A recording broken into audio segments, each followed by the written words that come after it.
नमस्कार दोस्तों, स्वागत है आप सभी का हमारी वीडियो में।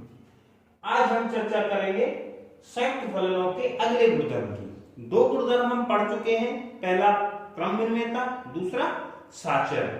तीसरा गुणधर्म होता है दो एकेकी आच्छादक फलनों का संयुक्त फलन भी एकेकी आच्छादक होता है। इसको सिद्ध करते हैं। यदि इसकी प्रमेय दे रखी है तुम्हारे 12th क्लास में किस तरीके से, यदि f और g दो एकेकी आच्छादक फलन, f और g दो फलन दे रखे हैं, कैसे हैं वो? एकेकी आच्छादक फलन है, तब g ऑफ f जो कि हमारा संयुक्त फलन है वो भी क्या होना चाहिए? एकेकी आच्छादक होना चाहिए। इसको सिद्ध करते हैं। इसको सिद्ध करने के लिए क्या करते हैं? पहले g ऑफ f यानी संयुक्त फलन को एकेकी सिद्ध करेंगे, उसके बाद आच्छादक सिद्ध करेंगे। देखो कैसे,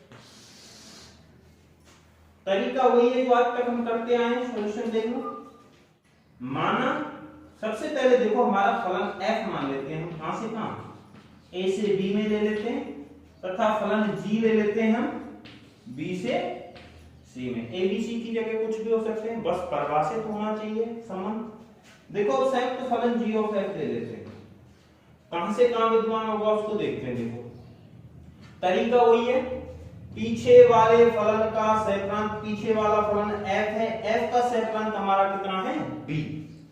आगे वाले फलन के प्रांत के समान होना चाहिए। आगे वाला फलन क्या है? g है, उसका प्रांत क्या है? b।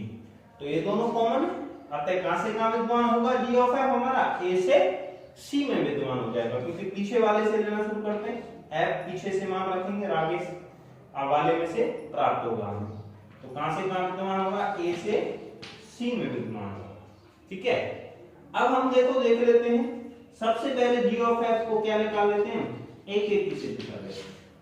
एकेकी के लिए मैं पिछली वीडियो में बता भी चुका हूं, हम कोई भी दो अवयव लेके चलेंगे फलन के, उनके लिए फलन का मान समान मान के चलेंगे, तथा उन दोनों अवयवों को भी अंत में समान सिद्ध कर देंगे, तो हमारा फलन से क्या हो जाएगा? एकेकी हो जाएगा। देखो माना लेने किसमें से, हमेशा जो अवयव लेते हैं वो किस में से लेते हैं? प्रांत में से लेके चलेंगे। एकेकी के लिए जो अवयव लेंगे वो किस में से लेंगे? प्रांत में से। देखो कैसे, माना a में से भी देखो x1 x2 भी मान सकता हूं। अब इसके लिए जो a है, इसलिए हम a में से क्या मान लेते हैं? a1 और a2 मान लेते हैं। दो अवयव माना a1 a2 is the element of a। इसका अर्थ यह है कि दोनों a1 a2 किसके अवयव हैं? a के अवयव हैं। तो हम क्या लेके चलेंगे? g of f। अब देखो हम क्या मान के चलते थे, यदि हम दो अवयव x1 व x2 लेते और हमको फलन fx दे रखा होता था, तो हम क्या मान के चलते थे? fx1 बराबर fx2 मान के चलो, और भीतर वाले x1 बराबर x2 क्या करने होते थे? सिद्ध। लेकिन फलन तो फलन ही होता है, यहाँ पर f है तो यहाँ पर फलन क्या हो जाएगा? g of f। अब जब दो लिए तो इसका मतलब g ऑफ f a1 बराबर किसके होना चाहिए? g ऑफ f a2 के बराबर मान के चलिए। अंत में हमें सिद्ध क्या करना पड़ेगा? a1 बराबर a2 के सिद्ध करना पड़ेगा। अब देखो o को हटाने के लिए हम बड़े ब्रैकेट का प्रयोग करते हैं, लगा लो g f a1 बराबर g, o की जगह ब्रैकेट लगा दिया f a2, ये हो गया। चूंकि हमें पता है हमारा फलन g कैसा है? एकेकी है। देखो यदि g भी एकेकी फलन होगा ना, तो अगर मान लो मैं लेके चलता हूं इसमें भी दो अवयव, gx1 बराबर gx2 मान के चलते हैं, तो एकेकी के लिए हमें क्या प्राप्त होता है? x1 बराबर x2 प्राप्त होना चाहिए। अब x1 की जगह हमारे पास क्या है? इसमें fa1, और x2 की जगह क्या है? fa2। इसको अगर मैं x1 मानूं, इसको x2 मानूं, तो इसका मतलब gx1 बराबर gx2 मान के चले हैं। चूंकि फलन g एकेकी है तो x1 बराबर x2 प्राप्त होगा। लेकिन x1 की जगह यहाँ fa1 है और x2 की जगह क्या है? यहाँ fa2। तो इसका मतलब fa1 बराबर fa2 प्राप्त होगा। कारण क्या है? क्योंकि g एकेकी है। देखो हमें क्या प्राप्त हो गया यहाँ से? fa1 बराबर fa2 हमें प्राप्त हो गया।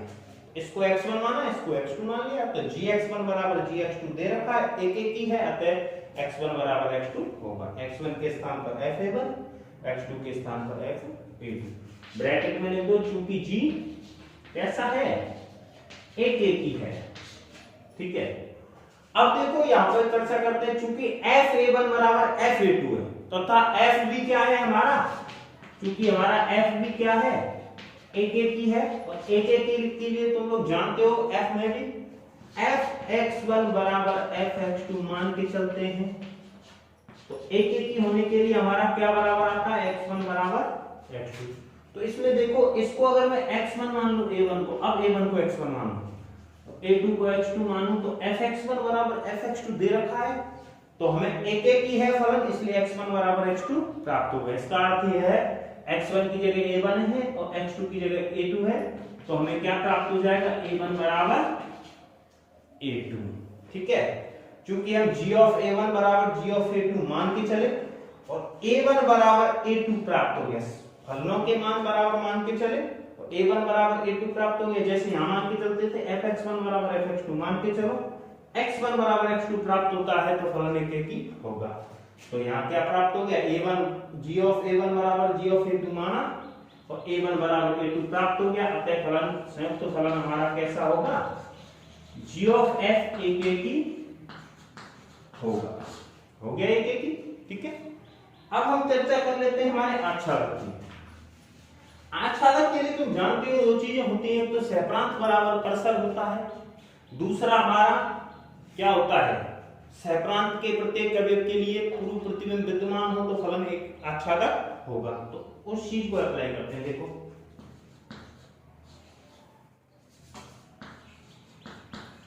आच्छादक देख लेते हैं। आच्छादक के लिए देखो चर्चा, क्योंकि हमारा फलन f कैसा है, एक की और आच्छादक है, और तो यहाँ आच्छादक से मतलब आच्छादक है, तो इसका मतलब सहप्रांत में से अगर मान के चलेंगे, सहप्रांत हमारा देखो f का कितना है, b है, तो इस b में से एक अगर छोटा b ले लेता हूं, क्या ले लेता हूं, छोटा b is the element of b। सहप्रांत का एक अवयव ले लिया, उसके लिए हमारा पूर्व प्रतिबिंब किस में से होगा, देखो अगर हमारा f एक ही है, मैं फोटो बना लेता हूं, देखो थोड़ा डिस्टर्ब नहीं होगा। ये हमारा फलन क्या है, f है, ये हमारा फलन क्या होगा, f होगा a से b में, ये हमारा g हो जाएगा b से c में। ठीक है, मान लो a अवयव मान लिया मैंने a में से, b मान लिया b में से और c मान लिया, छोटा c मान लिया c में से। यदि हम b में से b अवयव लेके चलते हैं तो उसके लिए हमें पूर्व प्रतिबिंब प्राप्त होना चाहिए a में, तो हमारा फलन क्या हो जाएगा, आच्छादक होगा। तो इसका मतलब फलन f तो पहले से ही आच्छादक है, अगर हम b में से मान के चलेंगे तो इसका मतलब हमें a किस में से प्राप्त हो जाएगा, a में से। इट इंप्लाइज देयर एग्जिस्ट, इसको बोलते हैं विद्यमान है कि a is the element of किसका हो जाएगा, a का। इसका अर्थ ये है कि हम b में से मान के चले और a हमें किस में से प्राप्त हो गया, पूर्व प्रतिबिंब a में से। इस प्रकार है कि एक लिख देता हूं, उसके बाद तुम और समझ लेना। इस प्रकार है कि फलन f में a रखोगे तो क्या प्राप्त हो जाएगा, b। यहां लिख देता हूं स्पष्ट, f में a रखोगे तो हमें क्या प्राप्त होना चाहिए, b होता ही है। देखो ये फलन f है हमारा, इसमें a रखने तो हमारा b में से क्या फलन प्राप्त हो रहा है, b। तो fa बराबर किसके हो गया, b के, और b का पूर्व प्रतिबिंब क्या हो गया, a। यही हमने लिखा है कि b का अवयव है, तो it implies there exist a is the element of a, मतलब a किसका अवयव होगा, a। और किस प्रकार होगा कि fa बराबर b। इसकी जगह यूं भी लिख सकते हैं कई बार कि f इनवर्स b बराबर a, लेकिन वो नहीं लिखना। ठीक है, इस तरीके से। इसी तरीके से अगर मैं b में से b अवयव मान के चलूं, c में से c मानूं, तो c का पूर्व प्रतिबिंब क्या हो जाएगा, b होगा, और gb बराबर क्या होगा, c। तो इसको भी लिख देते हैं, देखो मैं इधर लिख देता हूं। ठीक है, सुविधा है, उसको देखते हैं, इसको भी मिटा देता हूं, ये तो आपने लिख दिया होगा। देखो अब हम देखो, सबसे पहले वो तो हमने मान लिया, अब हम c में से क्या अवयव ले लिया, छोटा c में से कौन सा अवयव मान लिया, ये b है, ये c है। c में से अगर मैं c मानता हूं तो सी के लिए पूर्व प्रतिबिंब क्या प्राप्त हो रहा है आच्छादक के लिए बी, तो इट इंप्लाइज देयर एग्जिस्ट, ये तरीका है लिखने का। इट इंप्लाइज ये निर्देशित करता है कि बी इस प्रकार विद्यमान होगा, देयर एग्जिस्ट है इसका मतलब विद्यमान होगा कि B is the element of B. C का पूर्व प्रतिबिंब हमें किसमें से प्राप्त हो रहा है बी में से, और वो क्या प्राप्त हो रहा है बी का ये वेव होगा। इस प्रकार है कि इस प्रकार है जीबी बराबर सी, इसका मतलब जी में से हम बी मान रखेंगे, देखो जी फलन है, जी फलन बी से सी में विद्यमान है, जी में से अगर हम बी रखेंगे तो हमें क्या प्राप्त होना चाहिए सी, वही लिख दिया हमने जीबी बराबर सी। अब हमें जो सिद्ध करना है वो क्या करना है संयुक्त फलन सिद्ध करना है, और संयुक्त फलन हमारा कहां से कहां विद्यमान है जी ऑफ एफ ए से सी में। जी ऑफ एफ कहां से कहां विद्यमान है, देखो मैं यहां बना देता हूं, जी ऑफ एफ हमारा ये कहां से क्या है ए से सी में। इसका मतलब हम सी में से अगर लेंगे तो उसका पूर्व प्रतिबिंब किस में से प्राप्त होगा ए में से। तो इसी तरीके से अतः C is the element of C, it implies there exist, इस प्रकार विद्यमान है कि सी का जो संयुक्त फलन के लिए हमें पूर्व प्रतिबिंब प्राप्त होगा वो किस में से होगा ए में से, और वो क्या होगा ए होगा। It implies there exist A is the element of A. इस प्रकार हो कि, अब किस प्रकार है वो हमें सिद्ध करना है। इस प्रकार है कि देखो g of a f of a बराबर तो b प्राप्त हो रहा है क्योंकि हमें फलन दे रखा है कि वो आच्छादक है। g ऑफ b बराबर c प्राप्त हो रहा है, b का प्रतिबिंब c प्राप्त हो रहा है क्योंकि हमें दे रखा है। लेकिन g ऑफ f a बराबर c प्राप्त होता है कि नहीं होता वो हमें सिद्ध करना पड़ेगा। क्या सिद्ध करना पड़ेगा हमें, जैसे gb बराबर c, b से c में, और f a से b में तो f a बराबर b। जब g ऑफ f a से c में विद्यमान है तो इसका मतलब g ऑफ f के लिए a में से मान रखो और c में से प्राप्त होना चाहिए। तो g ऑफ f a किसके बराबर प्राप्त होना चाहिए c के बराबर, c के बराबर प्राप्त हो रहा है होता है तो फलन आच्छादक होगा। o को हटाकर इसके स्थान पर क्या लगा देते हैं बड़ा ब्रैकेट लगा देते हैं g ऑफ f a, ठीक है लगा दिया, हटा दी संयुक्त फलन इसी तरीके से हटाते हैं। चूंकि f a बराबर हमारा किसके बराबर है, यहां से देखो f a बराबर b है तो f a के स्थान पर क्या लिख देंगे b, और gb हमारा किसके समान है c के है, इसका मतलब gb की जगह क्या लिख देंगे c। तो इसका मतलब c प्राप्त हो गया, वो किस में से प्राप्त होगा c में से। तो अतः हमारा फलन आच्छादक होगा क्योंकि हम g ऑफ f a मान के चले और c प्राप्त हो गया, क्योंकि हमें यही तो था जब f आच्छादक है तो f a बराबर b प्राप्त हुआ, और g b से c में विद्यमान है आच्छादक है तो gb बराबर c प्राप्त हुआ। g ऑफ f हमारा a से c में विद्यमान है तो g ऑफ f a रखा तो हमें किस में से प्राप्त होना चाहिए c में से प्राप्त होना चाहिए, हमें प्राप्त हो गया g ऑफ f a मान के चले c प्राप्त हो गया, और c किसका है c का। अतः फलन आच्छादक होगा। जब फलन एक एक की भी है आच्छादक भी है, अतः हमारा फलन जो संयुक्त फलन है वो क्या हो जाएगा एक एक की आच्छादक हो जाएगा, ठीक है। तो इस तरीके से निकाल सकते हो, थोड़ी थ्योरी है ध्यान रखना, वही तरीका है एक एक की आच्छादक का पिछली वीडियो में जो बताया था सेम तरीका, तरीके में कोई फर्क है नहीं। तो मैं अभी इसको मिटा देता हूं, हम एक और हमारे लिए प्रेम्य है छोटी सी उसको लिख लेते देख लेते हैं। उससे पहले तुम्हें समझना जरूरी है, मैं बता देता हूं तुम देखते जाओ, परिभाषा लिखना ज्यादा आवश्यक नहीं है। तत्समक फलन, तत्समक फलन एक ऐसा फलन होता है जिसमें जो अवयव रखेंगे वही प्राप्त हो जाएगा। जैसे एग्जांपल ले लेता हूं, लिखने की आवश्यकता नहीं। एक तो तत्समक फलन कहां से कहां में होगा सेम से सेम, जैसे मान लो f है a से a में प्राप्त होगा, a से b में नहीं a से a में, जो रखोगे वही प्राप्त होगा। जैसे एग्जांपल है हमारा y बराबर, या हमारे लिए फलन दे रखा है fx बराबर x, ये हमारा तत्समक फलन होगा। कैसे देखो, x बराबर 1 रखो, f1 बराबर क्या प्राप्त होता है हमारे लिए 1, x बराबर 2 रखो, 2 पर क्या प्राप्त हो जाएगा, x की जगह 2 रखेंगे तो 2, 3 पर 3, 4 पर 4, 5 पर 5, कितने भी मान रख लो अनुसार जो मान रखोगे वही प्राप्त होगा। अतः वो तत्समक फलन होगा। तो तत्समक फलन वास्तव में होता क्या है, देखो मैं परिभाषा बता देता हूं, लिखने की आवश्यकता नहीं, तुम पढ़ चुके हो ज्ञान में सब कुछ, ठीक है। तत्समक फलन एक ऐसा फलन है जिसमें हम प्रांत से जो अवयव रखते हैं, हमें परिसर में भी वही अवयव प्राप्त होता है, जो रखते हैं वही प्राप्त होता है। इसका मतलब x रखा तो x प्राप्त होता है। इसकी जगह अगर मैं यूं लिख दूं fy, तो y रखोगे तो क्या प्राप्त होगा, y प्राप्त होगा। ठीक है, तो इस तरीके से हम देख सकते हैं। अब हम चर्चा कर लेते हैं उसका।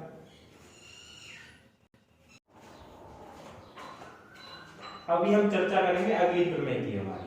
ठीक है, देखो वो होती क्या है, यदि f a से b में एक फलन हो, f a से b में एक फलन दे रखा है, तो f of i a, i को लिखते हैं, देखो ध्यान दो, मैंने बताया था ना कि तत्समक अवयव, तत्समक अवयव स्वयं से स्वयं में विद्यमान होता है, जो रखोगे वही प्राप्त होगा। ठीक है, तो उसको i से भी लिखते हैं, किससे लिखते हैं, i का मतलब होता है आइडेंटिटी, और तत्समक फलन को इंग्लिश में बोलते क्या, आइडेंटिटी फंक्शन। क्या बोलते हैं, आइडेंटिटी फंक्शन।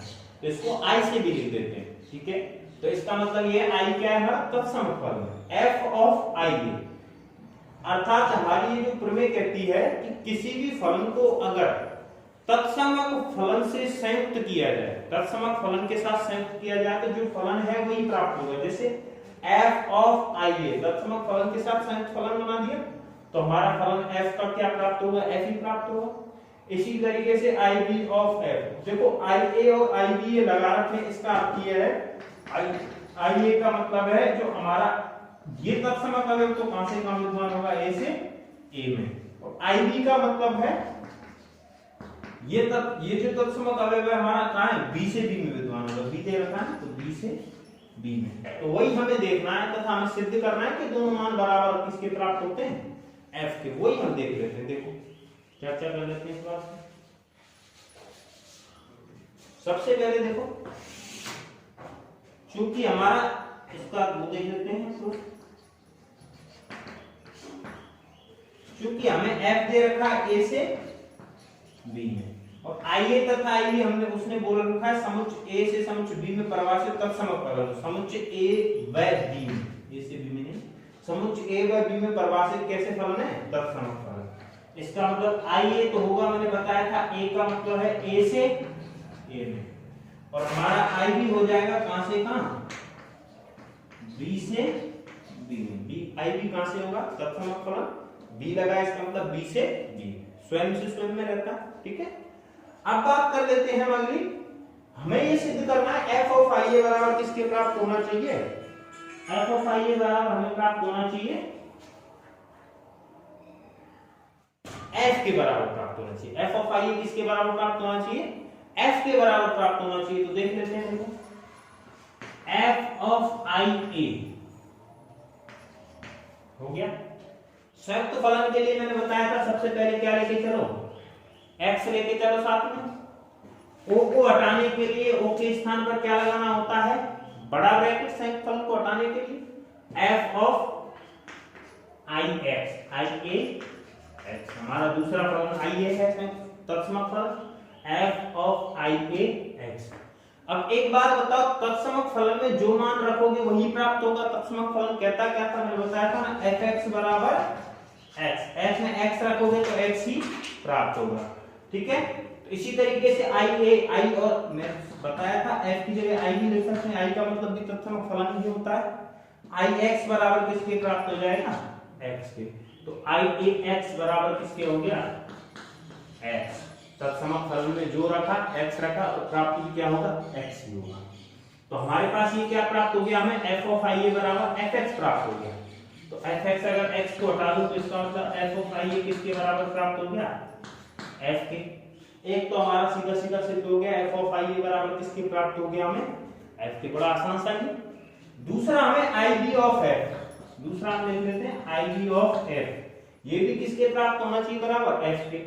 तो इसके लिए भी इसके आगे क्या मान लो, अगर x लेके चलो, ठीक है, o को हटाने के लिए क्या लगा देते हैं, o को हटाने के लिए देखो, o को हटाने के लिए बड़ा ब्रैकेट, संयुक्त फलन की परिभाषा से जानते हैं ib बड़ा ब्रैकेट fx, ib बड़ा ब्रैकेट fx। क्योंकि देखो हमारे मैंने बताया था कि संयुक्त फलन में जो तत्समक फलन में जो अवयव हम रखते हैं वही प्राप्त होता है। जैसे आई ए एक्स में एक्स रखा तो एक्स प्राप्त हुआ। अब आई बी एफ एक्स है, तब तत्समक फलन में हमने एफ एक्स रखा तो हमें क्या प्राप्त हो जाएगा, एफ एक्स ही प्राप्त हो जाएगा। बात समझ में आई? या फिर इसको ऐसे नहीं लिखो तो ऐसे भी लिख सकते हो सीधे। देखो मान लो चूंकि y बराबर किसके होता है, हमारा एफ एक्स होता है, फलन एफ ए से बी में विद्यमान है, ठीक है। इसका मान x मान लो, इसका मान y मान लो। तो ये जो हमारा फलन में फलन f में x रखेंगे तो क्या प्राप्त हो जाएगा, मान लो y प्राप्त होगा। तो y बराबर एफ एक्स, एफ एक्स के स्थान पर क्या लिख सकते हो, y लिख सकते हो। अब ये तत्समक फलन है i, तत्समक फलन में जो रखते हैं वही प्राप्त होता है। तत्समक फलन i भी में y रखा तो हमें क्या प्राप्त हो जाएगा, y की जगह फिर से क्या लिख दो, f।